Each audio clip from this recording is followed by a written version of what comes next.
नमस्कार, मेरे इस नए वीडियो में आप सभी का स्वागत है।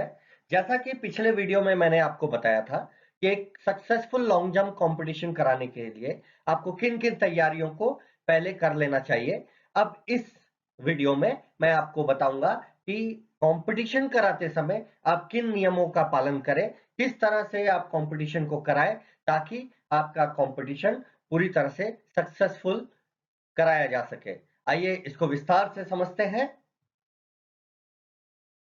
देखिए, जिस तरह मैंने आपको पिछले वीडियो में बताया कि एक बार आपने पूरी तैयारी कर ली, अब आपकी टीम जो इस कॉम्पिटिशन को कराने के लिए टीम है, वो टीम को वेट करना पड़ेगा खिलाड़ियों के एफओपी पे पहुंचने का। एफओपी का मतलब फील्ड ऑफ प्ले, जहां पर कॉम्पिटिशन कराया जाना है।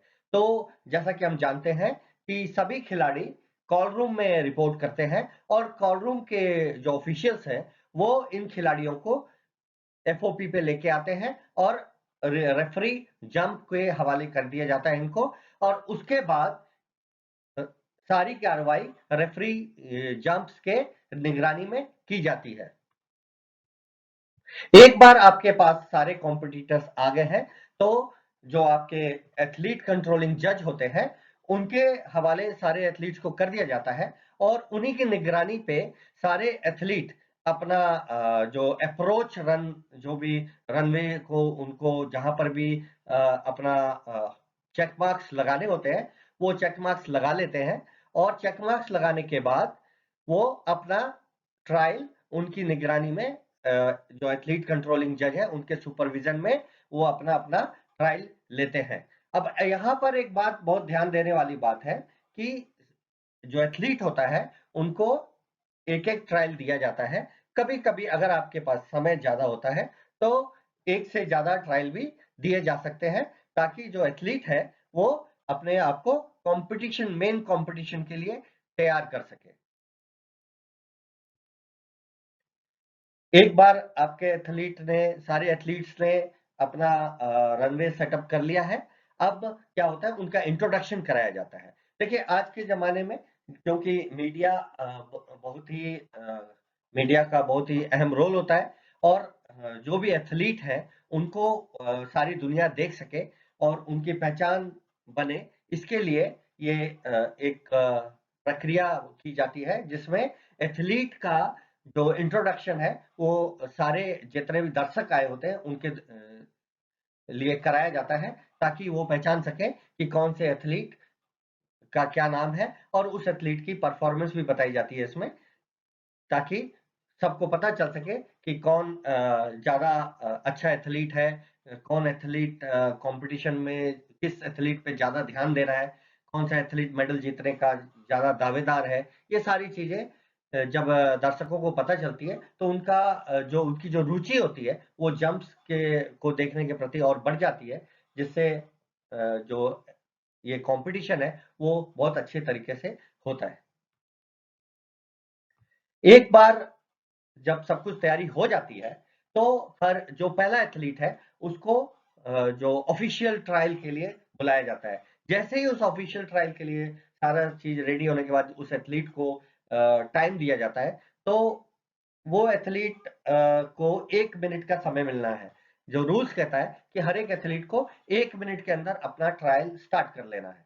तो उस एथलीट को जैसे ही उसका नाम पुकारा जाता है कि आप अपना चांस लीजिए, घड़ी चालू हो जाती है और वो घड़ी 1 मिनट तक चलने वाली होती है। और इस 1 मिनट के अंदर एथलीट को अपना जो ट्रायल है वो स्टार्ट कर लेना होता है। देखिए, यहाँ पर विशेष ध्यान रखना है कि स्टार्ट कर लेना, जैसे ही 15 सेकंड पूरे होते हैं वैसे ही येलो फ्लैग रेज कर दिया जाता है, ताकि एथलीट को यह पता चल जाए कि अब उसके 15 सेकंड शेष रह गए हैं और अब उसको अपना ट्रायल ले लेना चाहिए।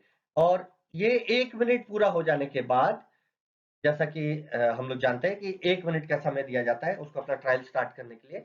तो जैसे ही ये 1 मिनट पूरा हो जाता है, तो वहां पर जज होता है, जो टाइम कीपिंग जज होता है, वो येलो फ्लैग को नीचे करके रेड फ्लैग को रेज कर देता है, जिससे कि दूसरे ऑफिशियल्स को ये पता चल जाता है कि इस एथलीट ने अपने समय पर अपना जंप का जो ट्रायल है वो स्टार्ट नहीं किया है, इसलिए अब इसका चांस ओवर हो गया है। अब इसको इस ट्रायल में जंप लेने के लिए नहीं मिलेगा, क्योंकि इसने अपना समय पूरा कर लिया। इस समय के अंदर उसको अपना ट्रायल स्टार्ट करना था, उसने ऐसा नहीं किया। अब बात आती है विंड मेजरमेंट की।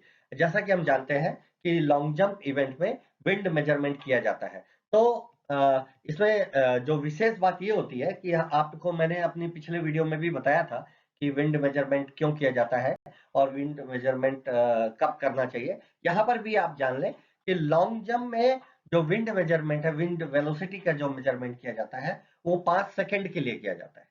और एथलीट जो है, जब एथलीट 40 मीटर के मार्क में पहुंचता है, तो ये विंड जो मेजरमेंट को करने के लिए जो हमारा डिवाइस है, जिसको विंड गेज बोलते हैं, उसको स्टार्ट कर दिया जाता है।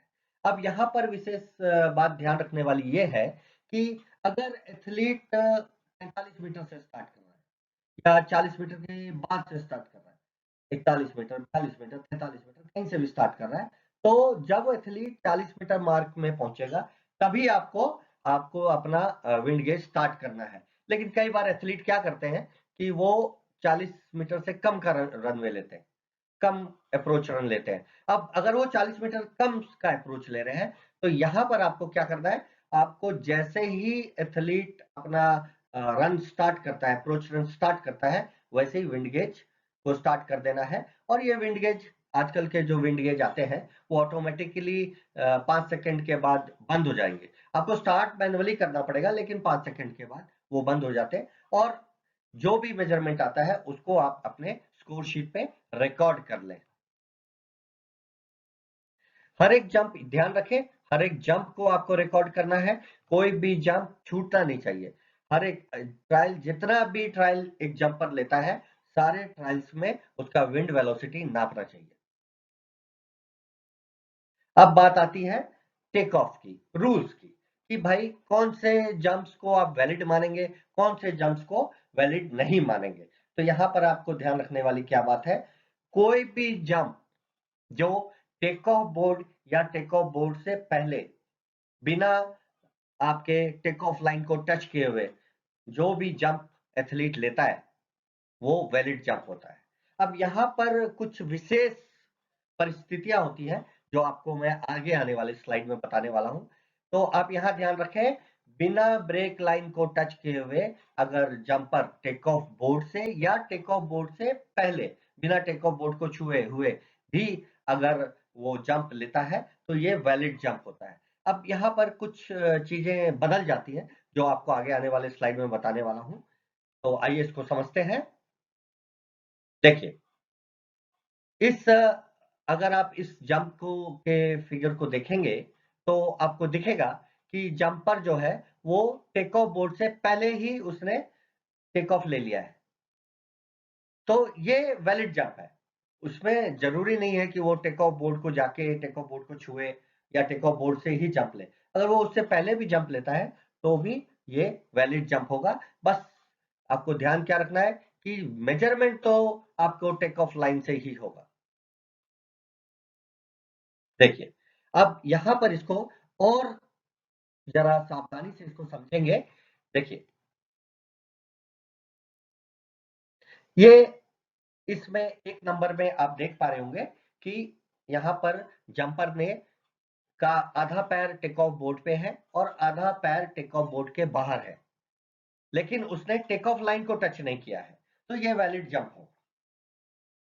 उसके पैर का कोई ना कोई भाग टेक ऑफ बोर्ड को टच करना चाहिए। अगर उसका कुछ पैर टेक ऑफ बोर्ड के साइड में जा रहा है, तो उसका कुछ ना कुछ पार्ट पैर का टेक ऑफ बोर्ड को टच करना जरूरी होता है। देखिए, यहाँ पर दूसरे नंबर के एग्जाम्पल में आप देख पाएंगे कि दूसरे नंबर के एग्जाम्पल में एथलीट ने टेक ऑफ बोर्ड से जंप किया है, तो ये भी वैलिड जंप है। तीसरा ट्रायल आप देखिए, तीसरे नंबर के ट्रायल में आप देख रहे हैं कि एथलीट ने टेक ऑफ बोर्ड को टच नहीं किया है, वो टेक ऑफ बोर्ड से काफी पहले से ही उसने टेक ऑफ लिया है। तो ये भी जो जंप होगा, ये वैलिड जंप होगा। अब आइए समझते हैं कि कौन से जंप वैलिड नहीं होंगे। देखिए, अगर एथलीट टेक ऑफ बोर्ड को पार कर जाता है और टेक ऑफ लाइन के बाद के किसी हिस्से को टच करके जंप लेता है, जैसा कि इस फिगर में आप देख पा रहे हैं कि एथलीट ने टेक ऑफ लाइन से को पार कर लिया है और टेक ऑफ लाइन के बाद वो किसी हिस्से में टच करके टेक ऑफ ले रहा है, तो ये वैलिड नहीं होगा, ये फाउल माना जाएगा। और दूसरे में आप देखिए कि उसने टेक ऑफ लाइन को पार कर लिया है और प्लास्टेशन जो बोर्ड लगा होता है उस पे पैर रखकर जंप ले रहा है, तो ये भी वैलिड जंप नहीं होगा। अब आइए इसको और गहराई से समझते हैं। और गहराई से समझने का मतलब है आपको कुछ फिगर्स में दिखाऊंगा जिससे आपको साफ पता चल जाएगा कि कौन सा जंप वैलिड नहीं होता है, फाउल जंप कौन सा माना जाता है। देखिए, नंबर 1, अगर एथलीट टेक ऑफ जो आपने टेक ऑफ रनवे के लिए जो आपने 1.22 का जो मार्क करके रखा है रनवे, और अगर वो उसके साइड से जंप लेता है, जैसा कि एग्जांपल नंबर 1 पे आप देख पा रहे हैं कि उससे साइड से उसने जंप लिया है, उसने टेक ऑफ बोर्ड को, उसका पैर ने टेक ऑफ बोर्ड का कोई भी हिस्सा टच नहीं किया है, तो ये वैलिड जंप नहीं होगा, क्योंकि उसने इस 1.22 मीटर का जो एरिया है उसको उसके बाहर से जंप लिया है। दूसरा एग्जांपल देखिए, यहां पर उसने टेक ऑफ लाइन को टच कर लिया है, तो ये भी फाउल जंप होगा। तीसरा एग्जांपल, जैसा कि हमने बताया था कि टेक ऑफ लाइन को पार करने के बाद अगर वो किसी हिस्से को टच करता है तो, और वहां से वो टेक ऑफ लेता है, तो भी ये जंप वैलिड नहीं होगा। था इसमें भी देखिए, उसने 1.22 हिस्से के बाहर साइड से जंप किया है, और ये भी जो जंप है ये भी फाउल जंप होगा। तो ये 4 एग्जांपल है जिसमें जब भी अगर कोई एथलीट इस तरह की कोई कार्रवाई करता है जंप के दौरान, तो ये फाउल जंप में काउंट होगा। अब देखिए, जैसा कि रूल कहता है कि किसी तरह का भी समरसॉल्ट अलाउड नहीं है। अगर कोई जंपर टेक ऑफ लेने के बाद समरसॉल्ट करने की कोशिश करता है तो वो लॉन्ग जंप में अलाउड नहीं है और ये फाउल जंप माना जाएगा। अब बात आती है लैंडिंग के रूल्स की। देखिए, लैंडिंग का रूल तो ऐसा है कि आपको लैंडिंग पिट के अंदर ही लैंड करना चाहिए, और जो भी आपका नियरेस्ट, जो आपका टेक ऑफ लाइन से नियरेस्ट ब्रेक पॉइंट बनता है आपके सैंड में, आपके बालू में, उसी को आपको, उसी जगह पे आपको मेजरमेंट करना चाहिए। अब देखिए, यहाँ पर एक और बात आती है, अगर कोई जंपर टेक ऑफ बोर्ड से पहले जंप कर लेता है और वो जंप करने के बाद जो टेक ऑफ एरिया है, टेक ऑफ बोर्ड है, और टेक ऑफ बोर्ड और जो नियरेस्ट जो एंड है आपका लैंडिंग एरिया का, उसका जो 1 से 3 मीटर का एरिया होता है नॉर्मली, इस एरिया में अगर वो टच करता है, इस एरिया में वो लैंड कर जाता है, तो भी ये फाउल जंप माना जाता है, क्योंकि रूल कहता है कि उसको लैंडिंग पिट के अंदर ही लैंड करना पड़ेगा। इसीलिए अगर वो जंप करके इस 1 से 3 मीटर एरिया के अंदर लैंड कर जाता है, तो ये एरिया, ये उसका फाउल जंप में काउंट होगा। अब बात आती है कि अगर कोई एथलीट जंप कर लेता है और जंप करने के बाद उसका बॉडी का कोई पार्ट जो लैंडिंग एरिया है उसके बाहर टच करता है, और वो जो उसने, आप जैसा कि यहाँ देख पा रहे हैं कि जो उसका बालू के अंदर जो टच हुआ है, जैसा कि आप यहाँ पर देख पा रहे हैं कि जो बालू के अंदर टच हुआ है, ये एरिया, इस एरिया में उसने जहां पर टच किया है, और जब वो जो बॉडी पार्ट उसका बाहर टच किया है, ये जो बाहर बॉडी पार्ट टच किया है, ये एरिया जो है, ये जो टेक ऑफ लाइन है उससे नजदीक है।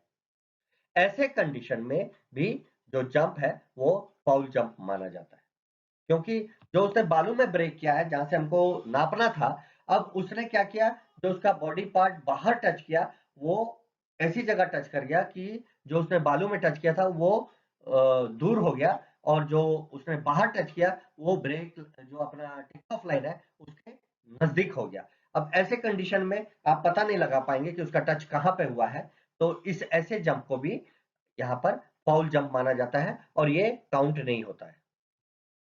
अब यहां देखिए क्या होता है यहाँ पे कि जब भी कोई जंपर जंप करता है और वो अंदर लैंड करता है और जब वो बाहर आने के लिए पहला कदम बढ़ाता है, अगर ये पहला कदम जो उसने बढ़ाया है वो पहला कदम जब वो बाहर रखता है और वो टेक ऑफ लाइन से नियरेस्ट हो जाए, तो ऐसे कंडीशन में इसको भी इनवैलिड जंप माना जाता है, इसको भी आप फाउल के रूप में मानते हैं। और क्योंकि जो रूल कहता है कि जब एथलीट बाहर आने के लिए पहला कदम बढ़ाए, तो वो कदम जो उसने नियरेस्ट ब्रेक किया है अपने सैंड में, उससे आगे की तरफ बढ़ना चाहिए, टेक ऑफ लाइन की तरफ नहीं, टेक ऑफ लाइन से दूर। तो यहाँ पर जैसा कि यहाँ पर आप देख पा रहे हैं कि यहाँ पर जो एथलीट ने क्या किया है कि उसने जो कदम बाहर रखा है वो टेक ऑफ लाइन से नजदीक रख दिया है। ऐसे कंडीशन में जो फर्स्ट कांटेक्ट उसका हुआ है वो टेक ऑफ लाइन के नजदीक हो गया है बाहर की तरफ, तो ऐसे कंडीशन में भी ये इनवैलिड जंप माना जाता है, इसको वैलिड जंप नहीं मानेंगे। अब देखिए प्रैक्टिकल अप्रोच की बात की जाए, अगर प्रैक्टिकल अप्रोच ये होता है कि जब भी एथलीट फाउल करता है तो ऐसे कंडीशन पे जब आप एज ए चीफ जज वहां काम कर रहे हैं तो आप बहुत ज्यादा जल्दी हड़बड़ी में प्लास्टिसिन को रिपेयर करने की कोशिश ना करें, आप इंतजार करें ताकि जो जंपर है वो वापस आए। और अगर वो चाहता है कि मैं देखूं कि मेरा फाउल कितना हुआ है, मेरा फाउल मैंने कितना पैर आगे रख दिया है, मेरा पैर कहाँ पे टच हुआ है, तो उसका अधिकार होता है कि वो उसको देखे। इसलिए ऐसे कंडीशन में एज ए चीफ जज जब आप वहां काम कर रहे हैं, एज ए टेक्निकल ऑफिशियल जब आप वहां काम कर रहे हैं, तो आप वेट करें उसका, और अगर वो देखना चाहता है तो उसको देखने दे, अगर वो देखना नहीं चाहता है तो फिर आप उसको रिपेयर करें और अगले जंपर को के लिए अपने पिट को रेडी करें। अब बात आती है अगर जंपर चाहे, देखिए ये प्रैक्टिकल अप्रोच की बात है, अगर जंपर चाहता है कि वो अपने कोच के पास जाए और वहां उससे कुछ सलाह मशवरा करे, उससे राय ले कुछ, तो वो अलाउड होता है।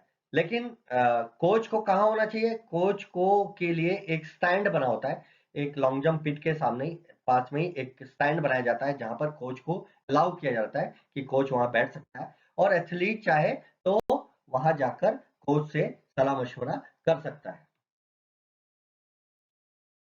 अब बात आती है मेजरमेंट की, तो आप एक बात बहुत अच्छी तरह से समझ लें कि सारे जंप जो भी वैलिड जंप है या कोई जंप ऐसा जंप है जिसपे प्रोटेस्ट हुआ हो, जिसपे एथलीट को ऐसा लग रहा हो कि उसका जंप सही था, लेकिन उसकी बात जो वहां पर जो ऑफिशियल है उसने उसको वैलिड नहीं माना है, तो वो प्रोटेस्ट करता है। ऐसे सारे जंप्स को आपको मेजरमेंट करना है और मेजरमेंट करने के साथ साथ आपको एक बात ध्यान रखनी है, उसको होल सेंटीमीटर पे मेजरमेंट करना है।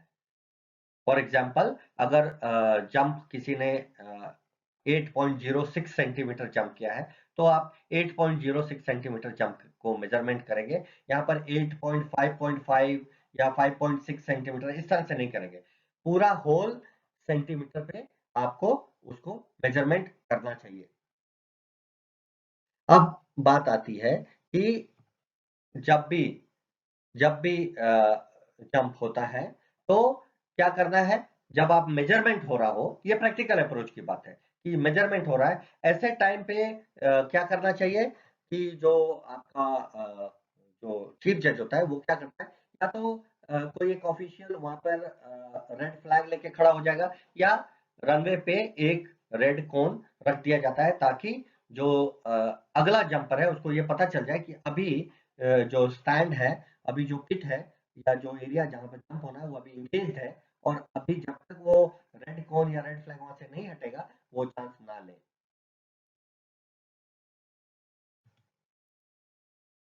जैसा कि यहाँ पर आप देख पा रहे हैं कि एक रेड कोन रखा हुआ है और इस रेड कोन को वहां पर रखना हमेशा ये एक प्रैक्टिकल बात है कि आपको रखना चाहिए, क्योंकि कई बार ऐसा होता है कि जंपर आता है और वो जंप करने के लिए उसको वहां पर अभी लेबलिंग नहीं हुई है, वहां पर अभी मेजरमेंट चल रहा है, या आपके टेक्निकल ऑफिशियल रेडी नहीं है, और तब कोई जंपर जंप ले लेता है।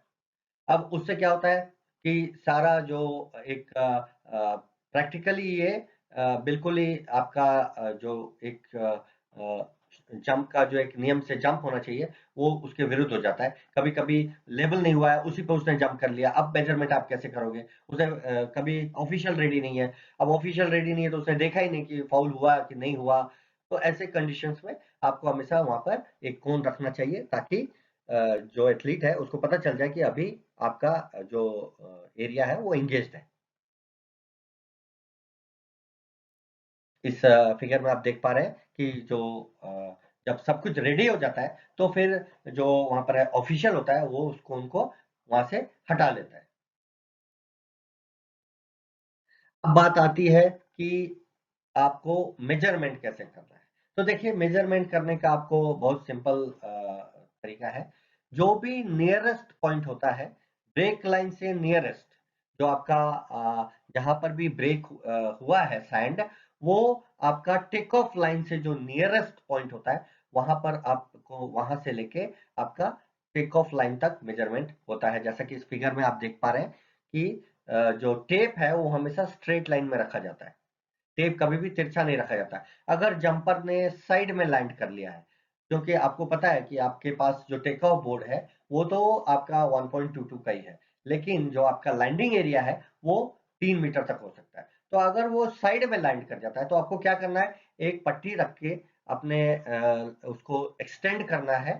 ठीक है, उस लाइन को एक्सटेंड करना है, जैसा कि यहाँ पर आप इस फिगर में देख पा रहे हैं, और एक्सटेंड करके फिर आपको टेप को स्ट्रेट रखना है। बिल्कुल टेक ऑफ लाइन के 90 डिग्री के एंगल पे आपको टेप को रखना है। टेप टेढ़ा नहीं होना चाहिए, टेप डायगोनल नहीं होना चाहिए, जिससे कि गलत मेजरमेंट हो जाए। टेप हमेशा सीधा होना चाहिए, और जो नियरेस्ट पॉइंट है उससे मेजरमेंट होना चाहिए। देखिए, अब आपको, जैसा कि इस फिगर में आप देख पा रहे हैं, एक पॉइंट देखिए, जो आपका ब्रेक हुआ है यहाँ पर सैंड। देखिए, एथलीट ने जंप करके बहुत बड़ा सा गड्ढा बनाया, लेकिन जो नियरेस्ट टेक ऑफ लाइन से नियरेस्ट जो ब्रेक हुआ है सैंड में, वहां पर आपको टेप रखना है। जैसा कि यहाँ पर आप देख पा रहे हैं कि हमने इस एरो से आपको बताने की कोशिश की है कि ये एरिया जो आपका है, यहाँ पर एथलीट को का जो जंप होगा यहाँ से मेजरमेंट होने वाला है। अब बात आती है, देखिए इस फिगर में आप देख पा रहे होंगे कि टेप को स्ट्रेट रखा गया है, और टेप को स्ट्रेट करके बिल्कुल टेक ऑफ लाइन, जहां पे टेक ऑफ लाइन शुरू होती है, वहां पर से रीडिंग ली जाती है। तो आपको क्या ध्यान रखना है कि आपका जो जीरो होगा वो लैंडिंग एरिया में होगा, और जो आपका रीडिंग आएगा वो टेक ऑफ लाइन की तरफ आएगा। अब देखिए, इस फिगर में आप देख के समझ पाएंगे कि यहाँ पर, जैसा कि आप देख पा रहे हैं कि यहाँ पर हमने एक ये सर्कल दिख रहा है आपको। इस सर्कल में क्या है, ये एथलीट ने टेक ऑफ बोर्ड से तो टेक ऑफ लिया है, लेकिन लैंड कहाँ किया है इसने? आप इस एरिया को देख पाएंगे कि इस एथलीट ने लैंड यहाँ पे किया है। ठीक है, और ये यहाँ पर लैंड करने के कारण अब क्या किया आपने, यहाँ पर हमने टेक ऑफ जो लाइन था उसको एक्सटेंड किया है, और टेप को स्ट्रेट रखा है। जैसा कि आप देख पा रहे हैं, टेक ऑफ को हम लोगों ने स्ट्रेट रखा है, और स्ट्रेट मेजरमेंट किया गया है। और यहाँ पर आप इस फिगर में देख पाएंगे कि जो जंपर है उसने जो जंप किया है वो थोड़ा सा 6 सेंटीमीटर से थोड़ा सा ज्यादा है।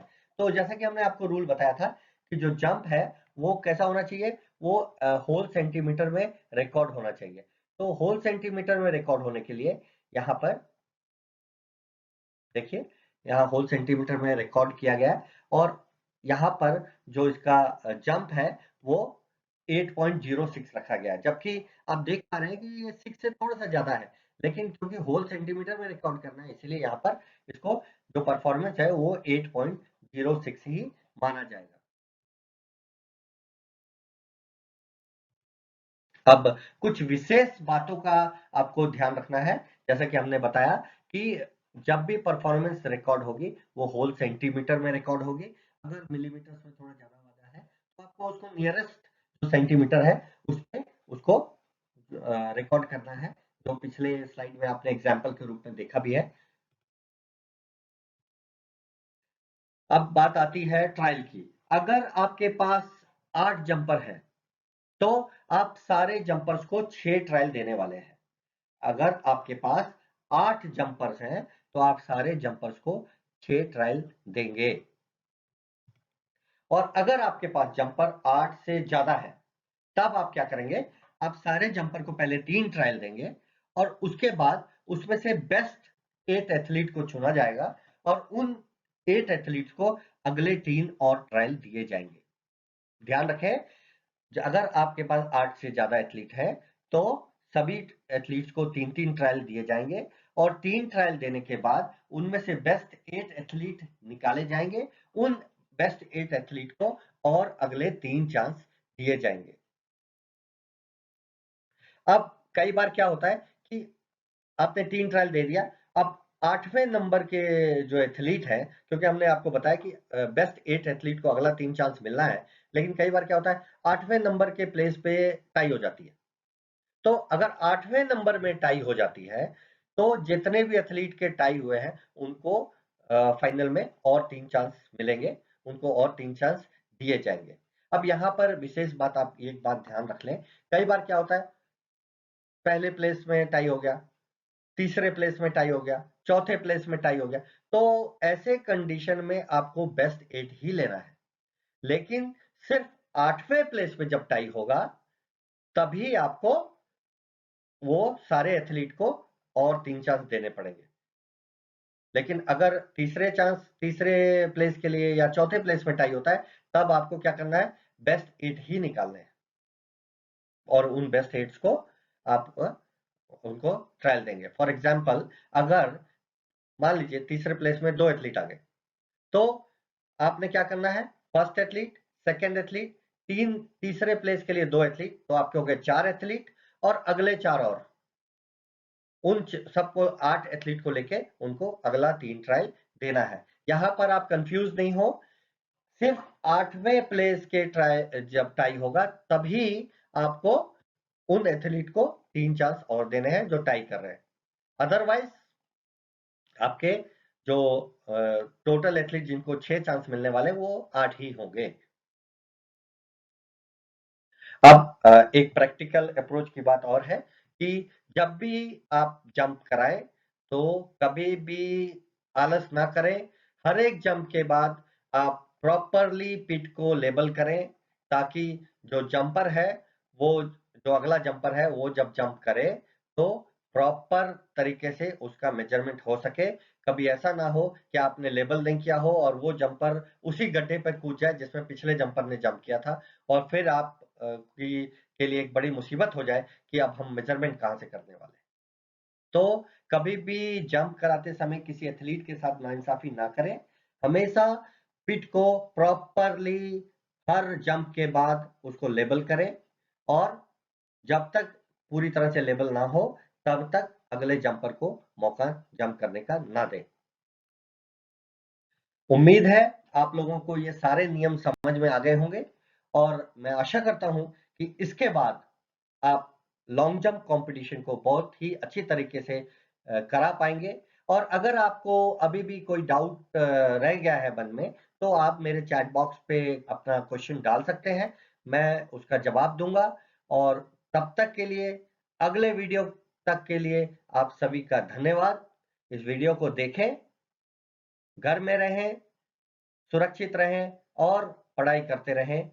आप सभी को मेरा नमस्कार।